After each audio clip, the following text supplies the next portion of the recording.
Good morning, students. I am Ruchika, your science teacher, again with lesson 4, and it is part 2 of lesson 4, sorting materials into groups. So in part 1, as you know, first of all, we always recapitulate the things which we read in the previous part. Okay, so what we read? We read about objects and materials. That there are various objects which are made of different materials. Okay, and from one material we can make different objects, as well as one object can be made from different material. Like a bowl can be made from steel, it can be made from glass, it can be made from plastic, it can be made from wood, etc. Okay, and then we read about the properties of the materials, on the basis of which we decide that which material can be used to make which object. Because the selection of the material depends upon two things. Number one, the usage. What is the purpose? Number two, what are the properties of that materials on the basis of which it can be used. Okay, so first property we read was appearance. Appearance, that how it looks, like lustrous or non-lustrous. Lustrous materials or objects, like the materials that have shine, they are called lustrous materials. And the materials or objects which do not have shine, they are called non-lustrous materials or non-lustrous objects. Okay, and the second property that we read is hard and soft materials. Hard materials, the materials which cannot be compressed or which cannot be scratched, they are called hard materials. Like wood, like iron, they are hard materials. And the soft materials, the materials which can be scratched, which can be compressed easily, they are called soft materials, like cotton, like sponge, etc. Okay, so these two properties we read. Now we will continue our lesson with other properties. Now the next property we will read is solubility. What is the next property? It is solubility. Solubility, students, it means the capacity of a substance to get dissolved in water. Okay, so I will just demonstrate you one thing. Like if I take this water in a beaker and then I add, this is glucose. If I add this glucose in water and I just stir this solution, you can see that it disappears. Can you see glucose in it? No. So what we say that glucose is soluble in water, or in case of solids we say that yes, the substance is soluble in water. Again, students, if I take this chalk powder and then I take water, then if I mix this chalk into this water, then you will see that the chalk particles you can see easily. They do not disappear in water.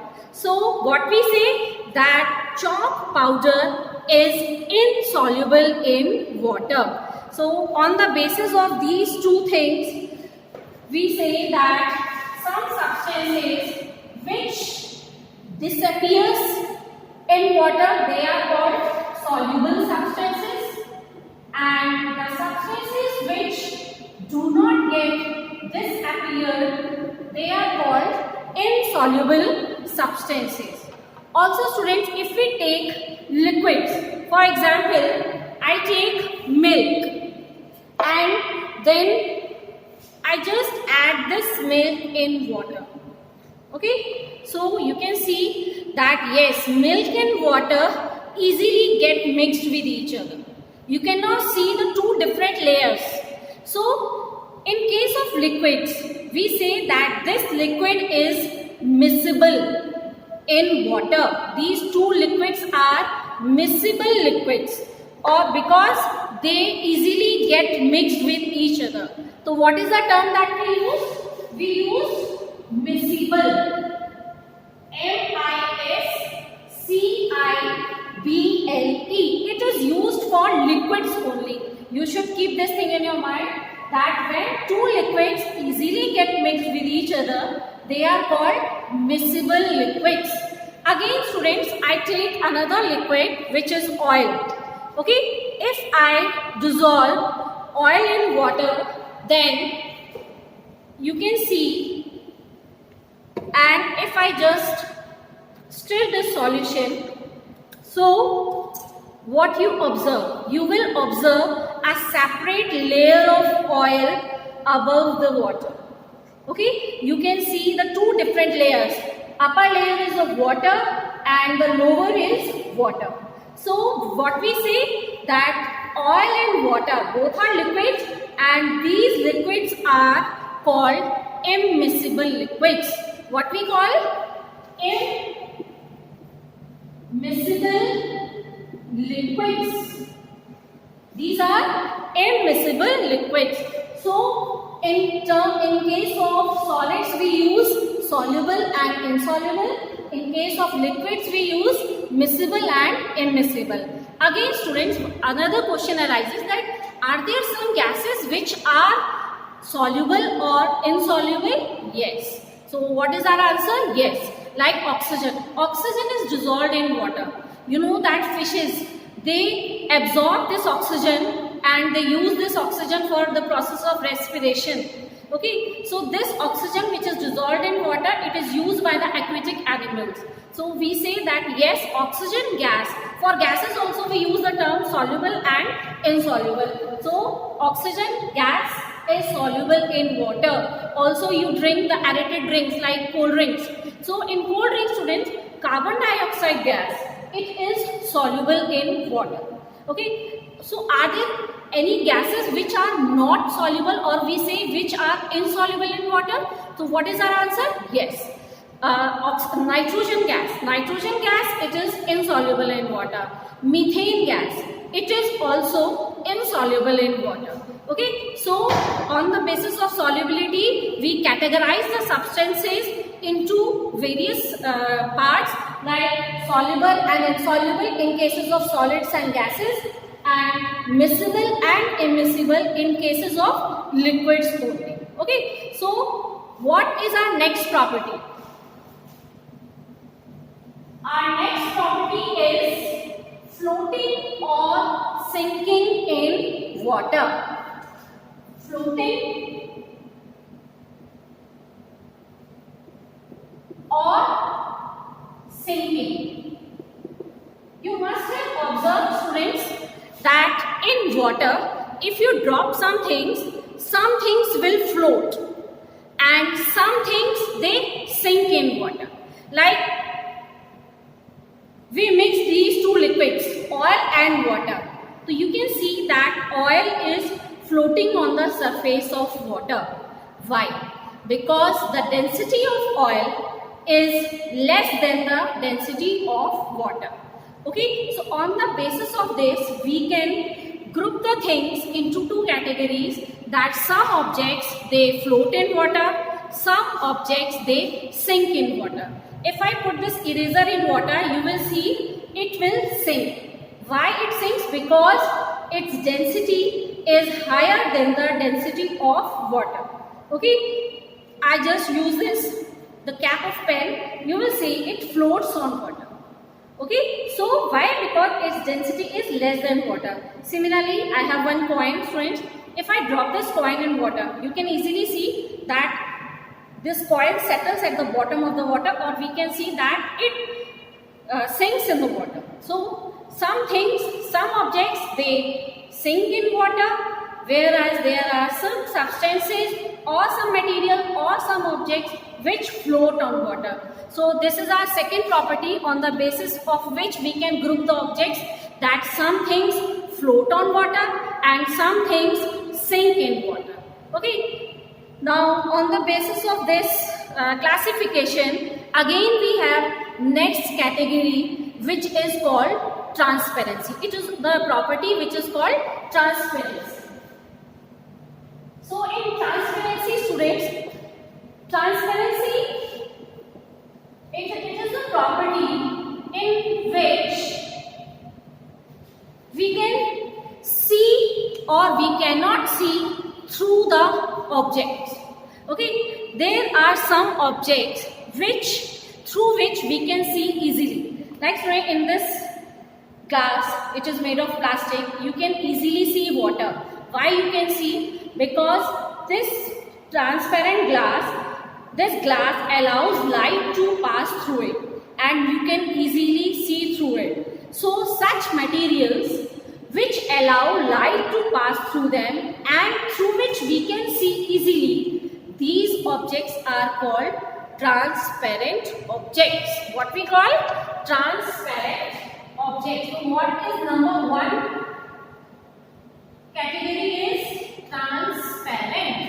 On the basis of this property called transparency, we divide the objects into these categories. Number one is transparent, number two is opaque, and number three is translucent. What is another category? Translucent. Again students, see this bowl. Can you see the chalk or the objects which is inside this bowl? No. Why?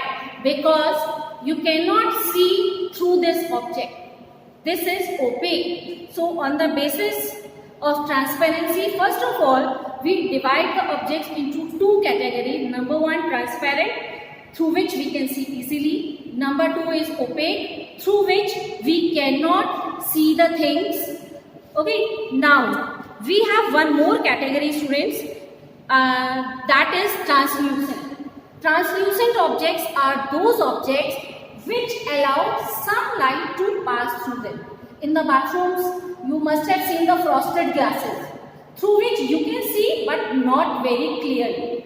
Okay, so such objects, they are called translucent objects. You remember, we do the test for fats with the help of oil and paper. And when you see through that oily patch, that patch becomes translucent because you can see the light through it but not very clearly. So on the basis of this property called transparency, we divide the objects into three categories. Number one, transparent, through which we can see easily these objects, and number two, opaque objects or opaque materials.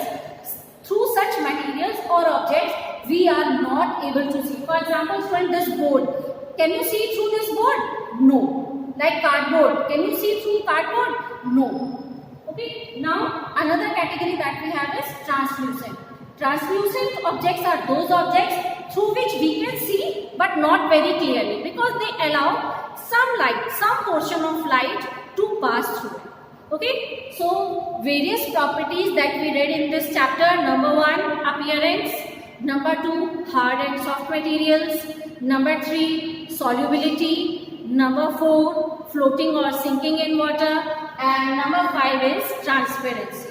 Now students, a question arises that why do we classify these objects? What is the requirement? What is the need of classifying these objects? So friend, there are some benefits of classifying these things. We take some examples like in the library you go, whenever you visit your school library, you always see that there are separate almirahs for separate different subjects like social science, maths, English, GK. Similarly in your bags also student, you pack your bags accordingly, that this is the section for notebooks, this is the section for textbooks, this is my geometry case, this is space for my lunch box. So you arrange the things accordingly on the basis of some property. Notebooks, textbooks, this is your lunch box, geometry box. Kitchen में भी आपने देखा होगा मम्मा के पास that मम्मा जो है अलग अलग तरह से कंटेनर्स को रखते हैं. Sometimes she uses transparent containers so that things can be seen very easily.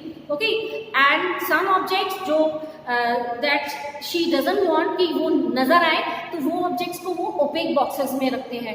And आपने ये भी देखा होगा कि वो कैटेगरी कैसे करते हैं. पल्सेस के बॉक्सेस आपके अलग रखे हुए हैं. Rice is in separate box, then wheat flour is in separate box. So in this way she categorise the things. किस लिए? So that our work becomes easy, ताकि हमारा जो काम है वो ईजी हो जाए. So that we are convenient when we are doing something. So what is number one benefit? Why do we classify the thing? Number one, for making our work convenient. Secondly, to make our work at properly managed. हमारा जो काम है it will be properly managed if we classify the objects properly. As well as students, it will also help us in studying the properties of these objects. Okay, so we classify the things to make our work convenient, to study the properties of different objects or materials easily, so that the materials they can be used for which object they can be used for the objects according to the property of that material. Okay, so this is all from this chapter. Now students, I will give you worksheet through the WhatsApp, and also you have some tables like 4.3 table, 4.4 table. So you will just try these tables, fill these tables. On the basis of these properties, you can do such experiments at your home also, and they will help you to understand the properties of the materials more easily. Okay, thank you.